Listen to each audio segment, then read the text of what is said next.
What's up guys, welcome to Daily Dose of Reddit. This is your host, Zach, and today's subreddit is r/MaliciousCompliance. Don't forget to like, subscribe, and hit that bell to never miss an episode. This story is called The Delayed Prestigious Event. I post this here, although it is, content-wise, somewhere between r/MaliciousCompliance and r/ProRevenge. This story dates a couple of years back and is set in Germany. Obviously, the names have been changed to not bully anyone. Also, this is a secondary account, so it won't come back to haunt me. I am not a native English speaker, so I am sorry for any grammar errors or weird wording. The protagonist. There's me, IT worker in a medium-sized company. Lars, my direct boss. Not an IT person, but a great guy all around. Manages technical backend. Karen from HR. A stickler to the rules and a true bureaucrat at heart. Lara, event organizer. Tasked to make this event go as smooth as possible. Michael, COO of the company. Only met him when this happened, usually in the head office. The environment. This story is set inside a medium-sized company in Germany. We are not a top technical company, but have many international customers. I am responsible for the in-house IT services at the small-town site, with the site manager, Lars, being my direct boss. This site only has a secretary, and HR is managed by the central head office. As I work in IT, working time is usually handled lenient. You can work on any workday between 7 a.m. to 8 p.m., just not more than 12 hours a day, and you have to get your 40 hours in every week, with some overflow allowed. But you are not allowed to work outside these hours or on weekends unless you get a written permit from a central HR board. The first incident. You all know that when something happens in IT, you sometimes have to react. So the day comes and I get a call on a weekend that a important system has gone down. I realize that it is no big deal, so I cancel my plans and go in on a Saturday evening, nothing fancy planned. The whole problem is rather easy to fix. I switch to the reserve server, load config files, reload the backups, and everything is back up and running in 2 hours. The following week, I have to do it all again because the spare hardware used in a pinch was not powerful enough. The fallout. So during the next week, the crap really starts to hit the fan. First, I get some bullcrap from the supply office for using the spare server. It is supposed to be always in reserve if a core system goes down, which just happened on the weekend, and the person using it has to immediately order a replacement. I told them I couldn't do that because none of these guys were there when it was urgently needed, and the replacement order was with him on Monday. We talk a bit workshop and he laughs it off, telling me he had to remark it because of official guidelines and to be more careful next time. Next is HR. I got the notice from Karen that the Saturday repair was not covered by any written permit that I should have gotten at least a week ahead of time. She doesn't understand a thing about IT, but tells me that I always need to have a written permit or it will have direct consequences. I will not get paid for that time, and I'm even getting pointed for being in when I am not allowed to. It even goes so far that if this happens again, my contract is in danger. I get all this in writing. Important later. From now on, I always check my times there, but luckily, the next 3 months, no important system goes down at the weekend. The setup. Our company is hosting a big event at a nice local location, a week long. From 8 a.m. Monday till Friday, international meetings with 90% external guests and lots of prestige. There's a small team in company set up and managed by the event organizer Lara. I am informed by my boss Lars that I need to set up IT. We go to the location and find out that there is only a closed network available, so we have to provide our own IT. I order the necessary access points to provide Wi-Fi networks, a decent projector, etc. Nice to work with a great budget. It all arrives 2 weeks before the conference. In the week before the conference, I start setting up. Monday, I configure the access points and make sure all the hardware is fully operational. Tuesday, I arrive on the event location and find it occupied. Asking my event liaison, I find out the location is booked only for the following week. So I spend half a day tracking down the person responsible for the venue and get told it is booked till Friday midday. I go to my boss Lars and tell him that I can't set up because it is occupied. He is furious about this oversight but accepts that it is not my business to make sure the venue is booked correctly. The whole matter is escalated, and by the end of the day, we get the permit to start setting up on Friday afternoon. Wednesday comes, and I tell my boss Lars that half a day won't be enough to set up projectors, recording and streaming, sign-in stations, and the Wi-Fi. I told him that I expected it to be 4 days of work, but that I am willing to work through the weekend to get at least all the important stuff done till Monday. He agrees, and I file for the special permit to work overtime or on the weekend. He even attaches a note on how important this is, and it is rushed to HR. I spend the rest of the day going through the network planning,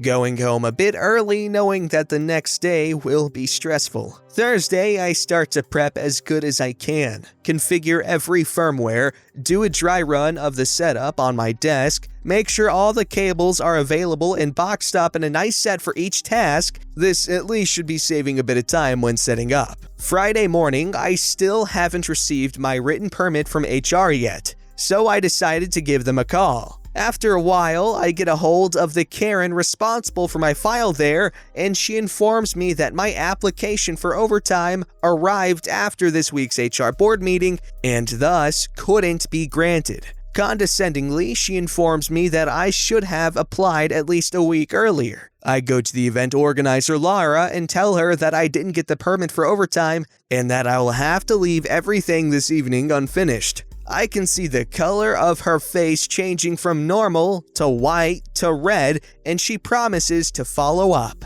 She will contact HR directly and clarify things. At 2 in the afternoon, the venue is finally available, and I get started. Most reasonable is to get started with the projector and presentation system, because, without presentations, there's no event. It takes me about 3 hours to set it up, running cables so they are not a hazard, etc., so the presenters can use either the system or a laptop and the picture is okay. Then Lara comes by and asks how I'm doing. We chat a bit as I introduce the system. She tells me that Karen handling my application is not in this afternoon, so there is still no written permit. After we decide to run the main fiber line for internet, next she is off organizing something for the breaks and catering. I run the fiber for the internet and at least confirm that it is active at 7 p.m. I catch Lara again and ask her about the permit. No one in HR was in all Friday afternoon, so it is still not there. The compliance revenge. Here comes my r/MaliciousCompliance and r/ProRevenge into place. I lock away all the valuable hardware as custom and am ready to leave just before the 8 o'clock deadline. Lara asks me what the next steps will be and when it will be ready, and I have to tell her. I will start again on Monday, but it won't be finished by 8 a.m. That's when the event starts. She is speechless as I leave. During my weekends, I relax and turn my work phone off. I see a flood of work emails coming in, but hey, if I'm not allowed to work on the weekends, I also don't need to check these. The event. Monday, 7 a.m. The earliest I'm allowed to work again according to HR. I show up. It is pandemonium. IT is still the same as I left it on Friday. A completely disarranged Lara asked me, begging me how long it takes to set up the sign-in station because the first guest will arrive in half an hour and need to be registered.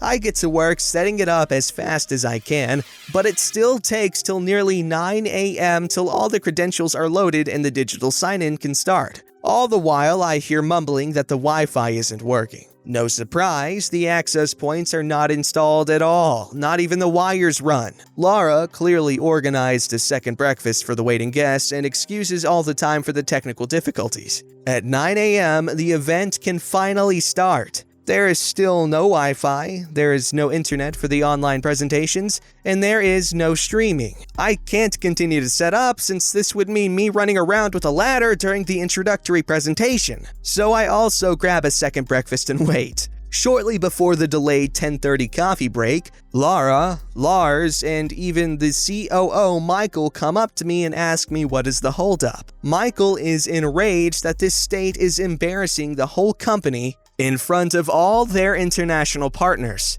No Wi-Fi for them and no stream online for the overseas partners. I tell him that Karen explicitly forbade me to work on weekends without the written permit and even show the write-up from earlier. See the fallout. Giving up, he just asks what I need to get it all done as fast as possible. I even get a small note just saying Mr. OP is permitted to work as much overtime as needed and is permitted to acquire all resources he deems necessary. Signed Michael, COO, and co-signed by the head of HR. The solution. We end up hiring some Sparkies, electricians, to run the cables, and I work all night till nearly the next morning to get it all operational by the second day. The rest of the event was a full success, and everyone was happy with the IT, besides the first day. As the cherry on top, Karen is no longer my HR manager. I also have the direct phone number, even private mobile, to the local head of HR and can request overtime in a non-written form at any time.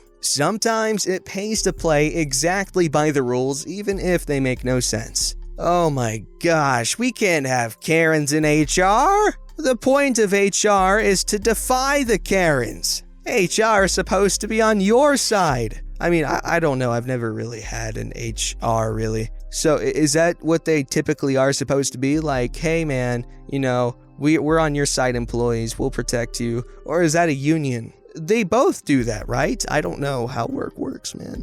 This story's called Violate My 2 weeks conditions and then tell me to just work? This happened about 3 or 4 years ago. I worked for a big grocery store chain as a front-end cashier. I had already had some problems with my company as they had promoted me to later rescind said promotion because of lack of training hours. One of my assistant managers had also been harassing me, giving me all of the nightly duties and favoring daily position assignments for her friends. Finally fed up, I turned in my 2 weeks notice. I take the 2 weeks notice extremely seriously. Remember, especially in corporations, you are extremely replaceable, to the point of a 2 weeks is to give your company time to conduct interviews, have labor for the written schedules, and fill your incoming vacancy. You are doing them a favor by not quitting on the spot. I submitted 2 separate 2-week notices. A formal one that didn't go into details and was meant as evidence of my resignation,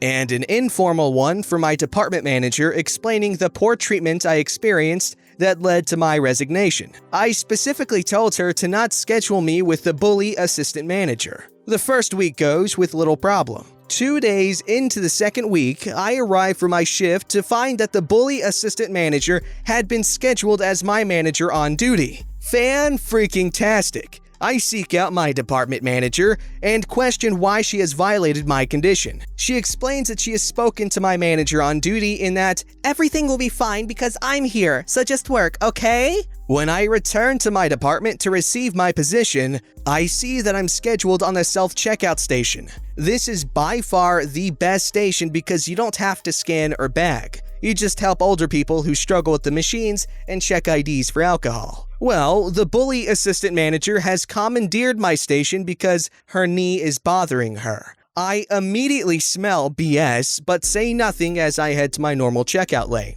Well, surprise, surprise, an hour goes by and the bully's best friend has arrived for her shift. The bully's best friend's position was easily the self-checkout station because, again, it's easy, and she was even lazier than me. She also used the quiet moments to shop for her groceries. Time theft, anyone? Suddenly, the bully's knees is feeling 100% better. She hops off the self-checkout, sends her best friend to the station, and hops on a normal lane. I am seething. Cue malicious compliance. Grocery stores have peak times, usually around 4 to 6 p.m. when people are getting off work. Working on a register during these times can be crazy. But I was also one of the faster workers, so it's no sweat. My manager tells me to just work? Sure, I can work my ass off. I give every customer the friendliest customer service I can and work accurately but quickly. My lane moves 3 times faster than the other open lanes combined.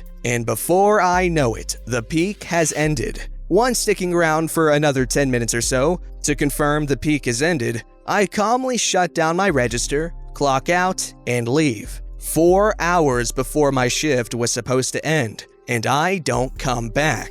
Because I was between high school and college at the time, I was one of the store's most important coverage workers. I worked almost any shift, usually during peak times, which meant that my manager had to scramble to fill every 8-hour peak shift she had given for the rest of that week. Edit. A lot of people asked why I didn't just quit on the spot. A few friends that I still have to this day were working with me that day. I wasn't going to abandon them during peak hour. Edit 2, it was not a minimum wage job. Well, first off, good on you for being responsible and caring about your coworkers, which is something that not a lot of people do. Oh my god, so much experience with flaky coworkers. If you're a flaky coworker, you're a jerk and you don't deserve to have a job, and I hope you are sad sometimes. This story is called, "You Want to Kick Me Out of My Hospital Workstation Room That I Prepped for the Day?" I am a radiology resident, and luckily the facility I am working at allows for each resident to be separated in individual workstation rooms for reading imaging. This morning, I grabbed one of the rooms, spent a while cleaning it all up to make it safe for me to spend the day in. Another resident, who showed up late, came in the door and demanded that I leave the room because it was assigned to him. I chose the room because I knew the dictation microphone didn't work, so all the reports would have to be typed, and I was on a rotation that was light on volume, so it wasn't a big deal to type the reports for me. He started to squeeze his way in and box me out, and because of his persistence, I let him. I packed all of my things and headed to a different room, got up, and headed out the door. Right before shutting the door, I told him, by the way, the dictation mic doesn't work in this room. As I sit here typing this, I am watching him read case after case, which he has to individually type. Meanwhile, I have spent the day studying and relaxing in my new, cleaned room. And no, the room was not assigned to him. I love stuff like this, where you pick something because you know you specifically can deal with one of its shortcomings, and then some jerkbag wants to take it just because you want it, and so then they aren't capable of handling said handicap, so they end up sucking at whatever it is that they were trying to do. That is some good stuff. Don't forget to like, subscribe, and hit that bell to never miss an episode.